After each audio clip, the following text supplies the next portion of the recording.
What's been the easiest year you've had as a filmmaker? And then what's been your toughest year? Yeah, I think my easiest year was, it was 2000 when I booked my first film, Riot, the Showtime film.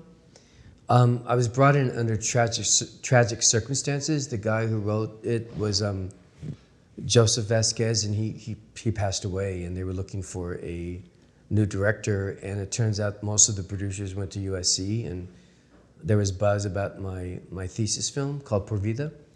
And I mean, I did my first movie right when I got out of film school, and then I got a commercial agent, and I was doing commercials, and my other film got into Sundance. It was such a year, and yes, there is some happenstance and luck. I don't like to call it luck because someone died, but a writer-director passed away. They needed someone to direct a segment. I had to come in and change it because the way he wrote it, he's from New York. He's a brilliant writer-director from New York, New Yorican, and I had to make it more LA. But that was I was thinking, wow, how did this happen? I'm directing a film for Showtime and I just got out of film school. Is this really happening? And then I was going to Berlin and going to all these film festivals. So, but the point of ignition was me getting that Showtime movie. And then the worst year was probably the year I don't even like looking at the film because the producers were not honest. They cut out 8 core scenes and they said, we're gonna shoot these scenes in LA. And I said, yeah, let's shoot the scenes because if we don't shoot these 8 scenes, the story won't make sense. So we wrapped the film, we got to LA, and they said, we're not shooting those scenes. They had never planned to shoot the scenes. And they did shoot some additional new scenes, and I found out, and I told them, I said, you can't do this on DGA, and I will report this to the union. And my DP said he would report it also to his union. And they said, well, if you go to the union, we'll just drag your name through the mud. I said, go ahead, nothing's gonna come up.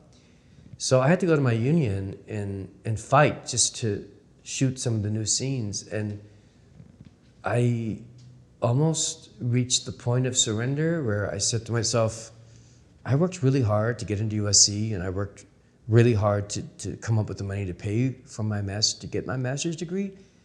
Why am I doing this? Why am I gonna spend 6 months of my life on a film only to have it re-edited and have stuff filmed behind my back? This is BS. But what I did instead is I just refused to stand under the banner called victim. Like, I'm gonna learn from this, and now I'm a fiercely independent filmmaker. I gotta have final cut. And the films that have done well for me, my most award-winning films, are films where I had the final say in the creative cut because I know what I want and I'm clear about my vision. But it was a bad year because I wanted to claim the Alan Smithy clause, which is if you don't like a film and if it deviates too much from your vision, you don't have to have your name on it. But if I took one name off of it, I would lose all the residuals and I needed the money. So not only did the film not do well, it didn't bomb, it just was very, very lukewarm. And then I kind of got a little blacklisted for running to the union, and I became a distant outpost. Like, no one wanted to really touch me. They were saying this guy ran to the DJ like a little baby, and people didn't really want to talk to me or hire me. And that was a very tough year for me. But I recovered, and you know, we survive, and we overcome, and we keep going. My auntie used to say, onward ever. Keep going. There's a Japanese proverb. It's fall down 8 times, get up 9 times. I have that above my wall, above my desk in my office.